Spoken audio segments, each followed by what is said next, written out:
नमस्कार दोस्तों। आज हम बात करेंगे सर्विसाइटिस के बारे में। अक्सर ओपीडी में पेशेंट अपने अल्ट्रासाउंड के साथ आते हैं जिसमें अल्ट्रासाउंड की फाइंडिंग में सर्विसाइटिस मेंशन किया होता है।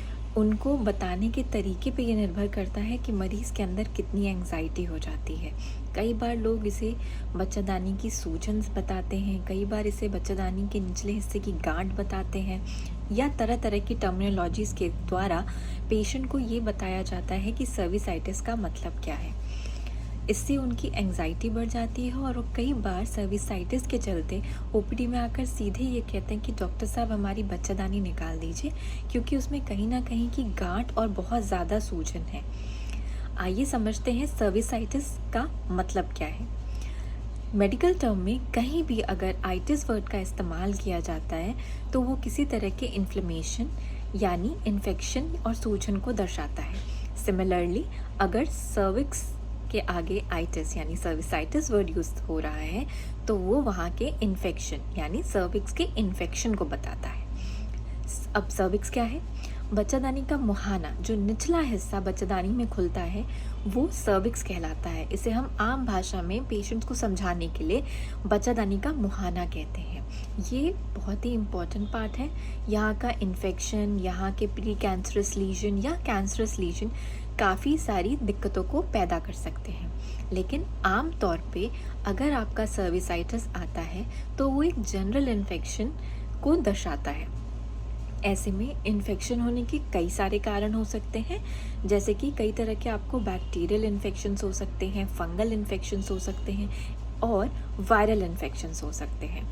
तो पुअर हाइजीन अगर आपकी रहती है या आप बहुत ज़्यादा पब्लिक टॉयलेट यूज़ करते हैं, आप जो भी पैड्स का इस्तेमाल करते हैं उन्हें बहुत जल्दी या फ्रीक्वेंटली डिस्कार्ड नहीं करते, बहुत लंबे समय तक आप एक ही पैड लेकर रखते हैं, या जो भी आप टैम्पून्स यूज़ करते हैं, मेंस्ट्रुअल कप यूज़ करते हैं, उनकी हाइजीन में कहीं ना कहीं अगर प्रॉब्लम है, आप मेंस्ट्रुअल कप्स को बहुत अच्छे से हाइजीनिकली नहीं यूज़ कर रहे, तो यही सर्विक्स के इन्फेक्शन का एक मेजर कारण और एक कॉमन हर मंथ में रिपीट होने वाला इन्फेक्शन बन सकता है।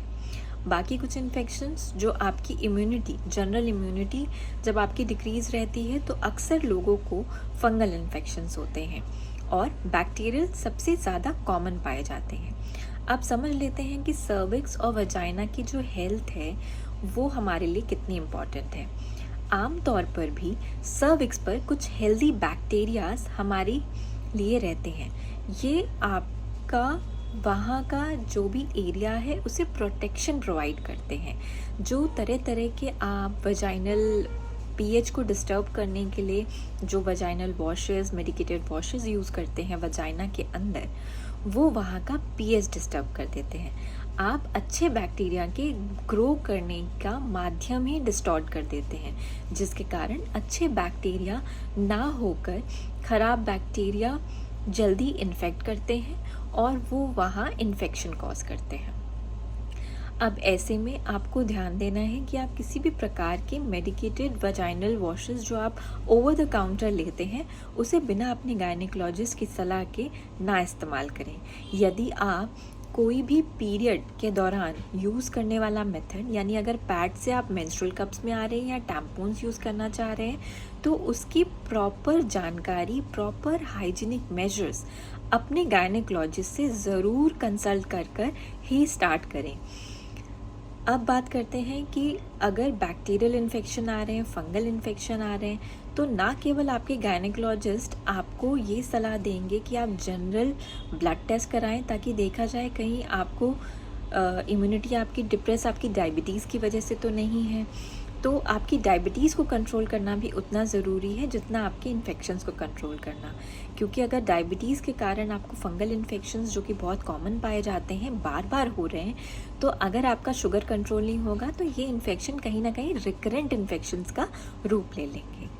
साथ ही साथ जब भी कोई पेशेंट ओपीडी में जनरल सिम्टम्स यानी बदबूदार पानी चलना, बहुत ज़्यादा पानी चलना, पानी चलने के साथ निचले हिस्से में खुजली होना, निचले पेट के हिस्से में दर्द होना या किसी तरह का भारीपन महसूस होना या किसी भी तरह का डिस्कम्फर्ट जो आपके पेल्विक यानी कूल्हे के रीजन में होता है, वो ओवरऑल हमें एग्जामिन करने के लिए दर्शाता है। हम ऐसे में पेशेंट को पर स्पेकुलम यानी अपना एक इंस्ट्रूमेंट लेकर ज़रूर एग्जामिन करते हैं, जिसके थ्रू हम वजाइना, सर्विक्स सबको विजुलाइज करते हैं कि वहाँ का इन्फेक्शन किस तरह का डिस्चार्ज आ रहा है। साथ ही हम इसे एक अपॉर्चुनिटी लेते हुए पेशेंट का screening, cervical cancer screening test कर देते हैं, जिसे पैप्समियर टेस्ट या liquid based cytology test LBC कहा जाता है। उसकी रिपोर्ट आने पर आपको ये पता चलता है कि वहाँ पे इन्फेक्शन है, वहाँ पे कोई प्री कैंसरस लीजन जो कैंसर में तब्दील हो सकता है वो तो नहीं है, या एल्डरली लोगों में कैंसर के लक्षण तो नहीं है। ये आपके सर्वाइकल कैंसर स्क्रीनिंग टेस्ट आपको बता देते हैं, और यदि ये नेगेटिव आते हैं तो आप अपने आप को सर्वाइकल कैंसर वैक्सीन के लिए ज़रूर वैक्सीनेट करवाएं, ताकि आप एक ऐसे कारण से पूरी ताउम्र निजात पा सकते हैं कि आपको फ्यूचर में सर्वाइकल कैंसर होने की क्षमता कम हो जाए, आपको उससे पूरी तरीके से बचाव मिल पाए। अब बात करते हैं कि सर्विसाइटिस कितनी तरह का हो सकता है। एक सर्विसाइटिस हो सकता है एक्यूट, यानी बहुत ज़्यादा अचानक से बहुत ज़्यादा दर्द हो रहा है पेट में, आपको बुखार भी आ सकता है, आपको बहुत ज़्यादा डिस्चार्ज चल रहा है। इसे हम एक्यूट सर्विसाइटिस कहते हैं, जिसमें आपका ब्लड काउंट्स भी बढ़ सकते हैं, और इसमें हमें कई बार पेशेंट को हॉस्पिटलाइज करके भी उसे IV एंटीबायोटिक्स का कोर्स देना पड़ता है। पर जनरली देखा गया है कि लोग बहुत जल्दी सर्विसाइटिस के लिए ट्रीटमेंट नहीं लेते हैं, वो गायनेकोलॉजिस्ट से टाइमली संपर्क नहीं करते हैं, तो ये सर्विसाइटिस क्रॉनिक सर्विसाइटिस का रूप ले लेता है। क्रॉनिक का मतलब जो लंबे समय से चलता आ रहा हुआ इन्फेक्शन है। ऐसे में हम आपको एग्जामिन कर एंटीबायोटिक का कोर्स देते हैं, साथ ही आपकी सब्सिक्वेंट विजिट में ये भी जानना चाहते हैं कि इन एंटीबायोटिक का कितना असर हुआ है। यदि पेशेंट रिलीफ हो जाता है तो उसे हम रेगुलर फॉलोअप्स के लिए कहते हैं, सर्वाइकल कैंसर स्क्रीनिंग के लिए कहते हैं। प्लस अगर वो रिलीफ नहीं होता है, कितना परसेंटेज उसे रिलीफ मिलता है एंटीबायोटिक कोर्स से, तो हम वहाँ से हाई वजाइनल स्वैप या सर्वाइकल स्वैप कल्चर के लिए भी भेज सकते हैं कि क्या जो एंटीबायोटिक हमने यूज़ करी है वो वहाँ पे पनप रहे, किसी भी तरह के बैक्टीरिया, किसी भी तरह के फंगल इन्फेक्शंस के लिए कारगर है या नहीं। यदि एंटीबायोटिक रेजिस्टेंस मिलता है तो हम ये एंटीबायोटिक्स को चेंज करने के लिए टेस्ट करवाते हैं, जिसके बाद हम आपकी हो सकता है एंटीबायोटिक चेंज भी करते हैं। अब कुछ जनरल बातें हम सीख लेते हैं जिससे हम सर्विसाइटिस से बचे रह सकते हैं। फर्स्टली आपको अपनी पेरिनियल हाइजीन का बहुत ज़्यादा ख्याल रखना है। पेरिनियल हाइजीन से मेरा मतलब है कि आपको हमेशा पीरियड्स के दौरान सबसे ज़्यादा ध्यान देते हुए अपनी पेरिनियल हाइजीन को मेंटेन रखना है। हमेशा कोशिश करिए बहुत कंफर्टेबल एंड लूज़ क्लोथिंग्स पहनने के लिए।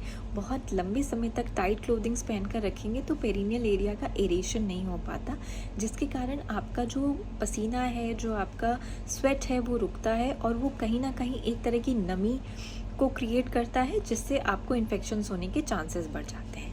प्लस हर बार वॉशरूम जाने पर उसे पानी से धुलने से भी वहाँ उस एरिया में, पेरिनियल रीजन में आपके नमी बनी रहती है, जो कहीं ना कहीं फंगल इन्फेक्शन को ग्रो करने का एक माध्यम प्रोवाइड करती है। तीसरी चीज़, जब भी आप मेंस्ट्रुअल पीरियड में हो, आपके मेंसेस आ रहे हों, तो अपने पैड्स, अपने मेंस्ट्रुअल कप्स और अपने टैम्पून्स जो भी आप इस्तेमाल कर रहे हैं उनका बहुत ध्यान दें। उन्हें फ्रीक्वेंट बेसिस पे चेंज करते रहें। जब आपका फ्लो कम भी आ रहा है तो कोशिश करिए लाइटर पैड्स यूज़ करें, ताकि आप जल्दी जल्दी उसे डिस्कार्ड कर सकें। बहुत लंबे समय तक इन्हें ना इस्तेमाल करें। अब बात कर लेते हैं कि सर्विसाइटिस को ट्रीट करना क्यों ज़रूरी है। सर्विसाइटिस को ट्रीट करना इसलिए ज़रूरी है क्योंकि अगर ये इन्फेक्शन बहुत लॉन्ग स्टैंडिंग रह जाते हैं, तो या फिर आपने अपना एंटीबायोटिक का कोर्स जो आपको डॉक्टर साहब ने दिया हो वो आपने पूरा ना किया हो, तो आपको वहाँ का जो भी बैक्टीरियल है, फंगल है, जिस तरह का भी इन्फेक्शन है वो वहाँ रेजिस्टेंट हो जाता है, या ये एक क्रॉनिक सर्विसाइटिस का भी रूप ले लेता है। इसमें आपका इन्फेक्शन असेंडिंग इन्फेक्शन भी हो सकता है। असेंडिंग से मतलब है कि सर्विक्स के माध्यम से होते हुए ये यूट्रस, ट्यूब्स और ओवरी में भी जा सकता है। इस असेंडिंग इन्फेक्शन और कूल्हे, आपके पूरे कूल्हे के इन्फेक्शन को हम पेल्विक इन्फ्लेमेटरी डिजीज़ यानी PID कहते हैं। इसीलिए सर्विसाइटिस को टाइमली एग्जामिन ज़रूर कराएं। बहुत जनरल प्लस प्रिवेंटिव मेजर्स को ज़रूर ध्यान दें। तीसरी चीज़, आप हमेशा कुछ चीज़ों का अपने मेंस्ट्रुअल टाइम पे ज़रूर ध्यान रखें एंड जनरल मेजर्स को ज़रूर फॉलो करें। अपने आप को सर्वाइकल कैंसर वैक्सीन के लिए ज़रूर इम्यूनाइज़ कराएं। प्लस कभी भी सर्विसाइटिस से डरने की ज़रूरत नहीं है। जी हाँ, इसे एग्जामिन कराकर ट्रीट कराने की बहुत ज़रूरत है। Have a happy and healthy life. Thank you.